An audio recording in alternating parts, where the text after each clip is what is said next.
여러분, 올 7월 수출이 마이너스 7% 정도 감소했습니다. 5개월 연속 줄어든 거는 사실이지만 그래도 한 자릿수로 줄어들었다. 그리고 수출액도 좀 많이 늘어났다.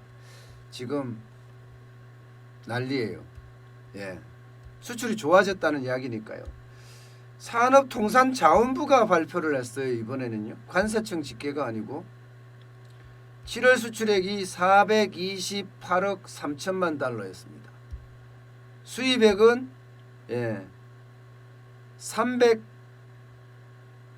428억이라 그랬죠. 385억 6천만 달러고요. 수출은 7% 감소했고요. 수입은 11.9% 감소했어요. 그래서 무역 수지는 흑자났죠. 수출에서 수입을 빼니까 42억 7천만 달러 흑자가 났고요. 99개월 적자를 기록했던 99개월 만에 적자를 기록했던 4월 이후에 지금 3개월 연속 흑자를 지금 달성을 하고 있습니다. 사실 수출이 좋아지는 것은 사실입니다. 지금 보시면 수출 자체가 4월 달에는 마이너스 25.5%까지 떨어졌잖아요. 5월 달은 23.7%까지 떨어지더니 6월에는 조업일수를 감안을 했는데도 이틀이 더 있었거든요. 10.9% 떨어졌어요. 그래서 6월도 사실은 조업일수를 감안 안 하면 많이 떨어졌다고 봤는데 7월에는요. 이제 7% 떨어지는 것으로 그렇게 한 자릿수가 떨어졌어요. 한 자릿수. 5개월 연속 감소긴 하지만 굉장히 빠른 속도로 수출이 회복된다. 이렇게 보이는 거죠. 나름대로는 현장 경기가 좀 회복된다. 이런 느낌이 좀 강하게 드는 부분이기도 합니다. 수출 액수도 보면 많이 올라왔어요. 지금 코로나19 이전까지 지금 올라왔다. 이렇게까지 이야기하고 있습니다. 2020년 1월의 수출을 보면 431억 달러잖아요. 지금 7월의 수출이 428억 3천만 달러입니다. 그러면 거의 근접했다. 코로나19에 거의 근접했다. 이렇게 지금 평가를 내릴 수가 있을 정도예요. 6월 달에는 392억 달러였고요. 5월 달에는 348억 달러였거든요. 4월 달에는 363억 달러였고요. 계속 빠지는 모양새였다가 지금 428억 달러까지 쭉 성장을 했어요. 그렇지만 이게 단순하게 좋아만 할 일은 분명히 아닙니다. 왜냐고요? 작년 수출을 보면 일반적으로 이해할 수가 있거든요. 일평균 수출을 보면요. 작년에 지금 아무리 적어도 보세요. 작년 1분기 같은 경우에 20억 3천만 달러였죠. 2분기도 20억 2천만 달러. 3분기가 좀 부족하다고 하는데도 19억 5천만 달러입니다. 그리고 4분기가 19억 6천만 달러예요. 작년 기준으로 일단 보자고요. 작년 기준으로. 그런데 올해는 좀 좋아졌다고는 해요. 좀 좋아졌다고는 하지만 일평균 수출액이 지금 7월에가 17억 한 1천만 달러니까 17억 1천만 달러 좀 좋아졌죠. 이게 작년에 비하면 터무니없이 낮아요. 작년엔 평균이 20억 달러 가까이 됩니다. 근데 17억 1천만 달러면 2억 9천만 달러 정도가 부족한 거고요. 4월이나 5월 대비해서는 좀 올라왔었습니다. 4월에 16억 5천만 달러, 5월에 16억 2천만 달러였거든요. 6월에도 16억 7천만 달러였습니다. 여기에 비하면 17억 1천만 달러가 좀 좋아진 거는 사실이지만 작년 대비하면 굉장히 많이 떨어졌어요. 작년 대비하면. 여기에서 더 큰 문제, 2018년을 대비해 보자고요. 2018년은 대한민국의 수출 극성기라고 제가 이야기를 할 만큼 수출이 1년 수출이 6,048억 불을 넘어서니까 엄청났잖아요. 여기에 비교하면요. 이거는 5억 달러 이상 떨어졌습니다. 예, 2018년 수출은요. 적어도 평균 수출액이 1분기가 21억 6천만 달러입니다. 1평균 수출액이. 예, 2분기는요. 무려 23억 달러고요. 3분기도 22억 8천만 달러, 4분기도 22억 2천만 달러입니다. 무려 3억 달러에서 아니죠. 무려 5억 달러가 적잖아요. 1평균 수출액이 5억 달러가 적어요. 그러면 수출이 회복됐다 이렇게 생각하기에는 아직 굉장히 빠르고요. 굉장히 빠릅니다. 게다가 2019년은 2018년 대비 11.1%나 떨어졌습니다. 거기에서 이번에 7%가 또 떨어진 거니까 정확히 따지면 2018년 대비 2020년 7월은요. 적어도 20% 가까이 떨어졌습니다. 20% 가까이. 수출이 20% 가까이 떨어졌다는 것은 충격적인 수치예요. 문재인 대통령이 들어와서 소득주도의 성장 정책이라는 듣도 보도 못한 정책을 펴는 바람에 2019년에 왕창 무너지고 지금 2020년에 또 무너진 거예요. 수출은 이렇게 해석해야 됩니다. 당장 코로나19의 위기에서 조금 좋아졌다 이렇게 해석하면 안 돼요. 왜냐고요? 다른 나라는 작년이 좋았습니다. 미국은 나홀로 호황이라고 할 정도로 좋았고 중국도 좋았어요. 우리만 떨어졌단 말입니다. 우리만. 소득주도의 성장 정책을 잘못 쓰는 바람에 수출 정책이 실패했던 거죠. 이거를 봐야 됩니다. 그러니까 소득주도의 성장 정책의 실패에 따라서 경제가 꼬꾸라진 데다가 코로나19 때문에 또 한 번 꼬꾸라진 거예요.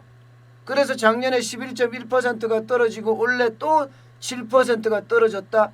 이렇게 뉴스를 분석해야 합니다. 그래야지 정확히 보는 거예요.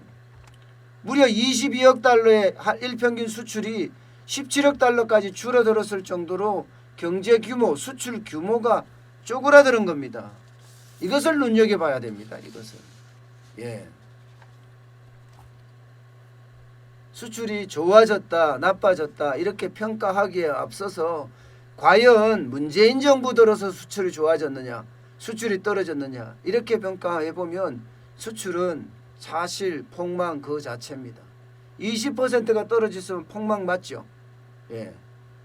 저는 굉장히 심각하다 이렇게 지금 보고 있습니다. 그나마 말입니다. 그나마 7월 수출이 희망을 주는 사건도 있었습니다. 희망을 주는 사건. 그게 뭐냐? 바로 자동차 부분이 자동차 부분. 7월 자동차 부분은요. 실제로 급반등했어요. 저는 급반등이라고 아직 평가합니다. 왜냐하면 5월에 54.2%가 감소했거든요. 자동차 수출이. 이게 6월에도 마찬가지였어요. 33.3%나 자동차가 수출이 줄어들었습니다. 그런데 7월에는요. 4.2% 줄어드는데 그쳤습니다. 4.2%. 와, 이거는 진짜 박수를 칠 만합니다. 박수를 칠 만합니다. 혹시 하는 우려감은 또 있습니다. 왜? 밀어내기 수출을 했을 수도 있다고 저는 생각을 하거든요. 왜냐하면 아직까지 전 세계가 코로나19가 완전히 거친 건 아니라 오히려 지금 제2차 팬데믹으로 간다는 그런 상황이거든요. 소비도 지금 미국 같은 경우는 지금 엄청 줄어들었습니다. 경제 성장률이 얼마나 줄었어요? 32%나 줄어들었거든요. 유럽도 지금 마찬가지입니다. 유럽도 독일이나 뭐 이런 데는 10% 이상 경제가 줄어들었단 말입니다. 그런 상황에서 과연 이게 소비가 우리나라 자동차가 많이 팔렸을까? 이거는 혹시 하는 이런 우려감은 좀 있어요. 결국은 경제 봉쇄령이 점점 해제되는 것 같으니까 미리 밀어내기 수출을 했던 건 아니냐, 이런 의구심은 들기는 해요. 그러나 어쨌든 수출이 된 거고 또 거기 가서는 또 팔릴 거예요. 예, 팔릴 거예요.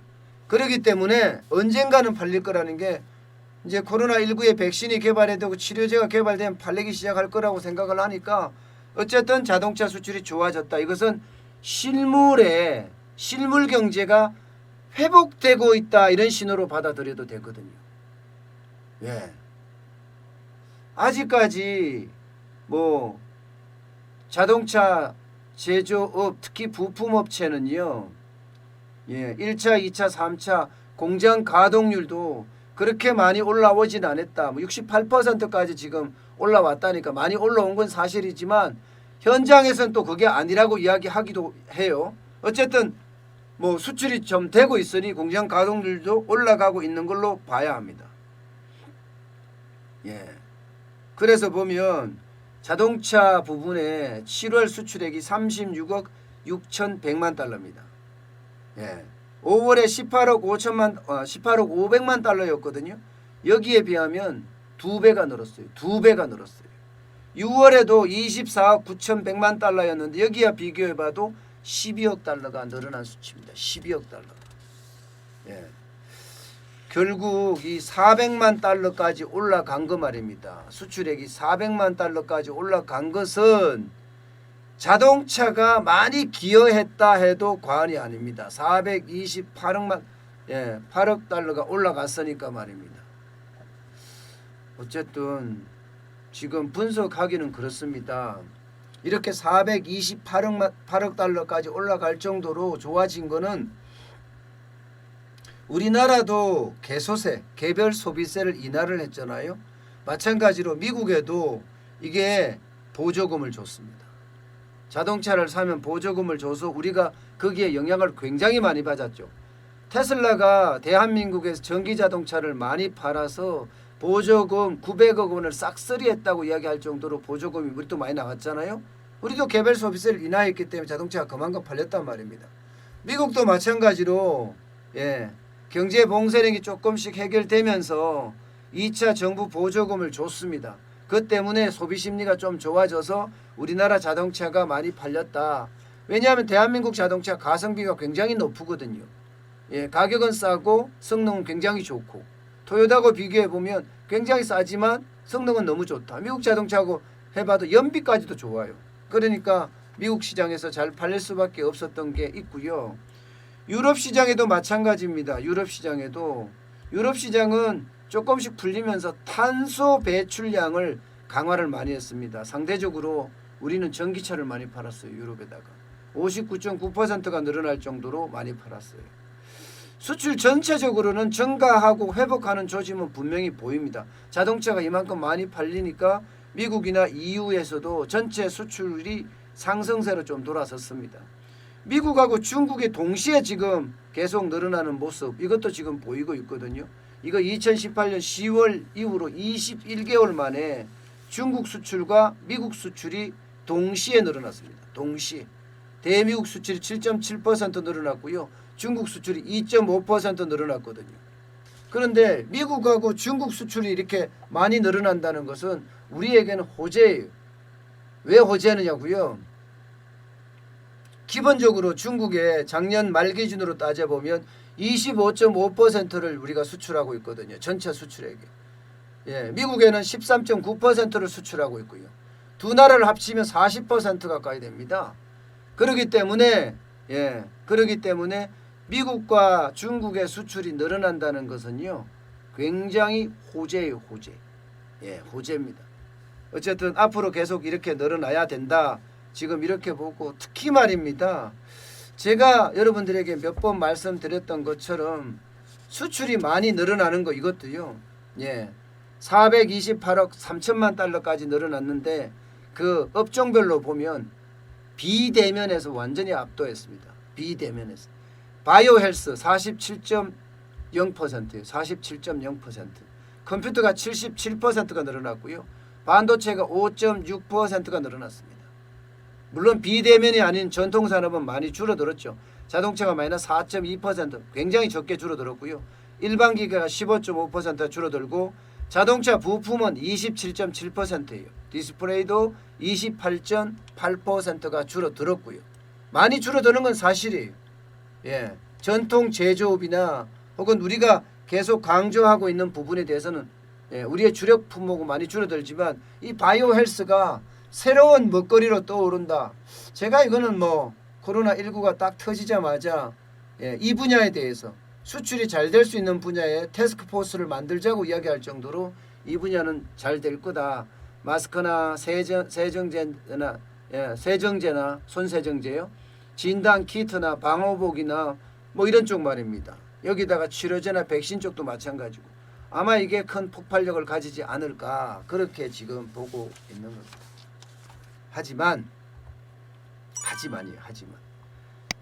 하지만 하반기 녹록하지 않습니다. 7월이 이렇게 좋아진 데는 각국에서 잠깐 동안의 어떤 봉쇄령 해제가 있었지만 사실 코로나19는 지금 더 번지고 있거든요. 미국은 난리가 아니고요. 전 세계적으로도 신규 확진자가 최고치를 계속 경신하고 있어요. 최고치. 이 말은 자칫 잘못하면 코로나19의 재확산으로 간다는 뜻이에요. 세계보건기구에서요 말하기를 지금의 위기는 100년 만의 위기다 이렇게 이야기할 정도로 위기의 어떤 심각성이 점점 더 높아지고 있거든요. 그렇다면 수출이 계속 좋아진다 이런 보장은 저는 없습니다. 때문에 수출을 더 높이자. 우리는 수출이 핵심 경쟁력이기 때문에 바로 이 바이오 헬스 부분 어떻게 할 것인가. 특히 코로나19를 차단하고 방어하고 치료하는 부분 이 부분을 어떻게 할 것인가. 정부가 이럴 땐 태스크포스 팀을 짜서 더 수출에 노력할 필요가 있어요.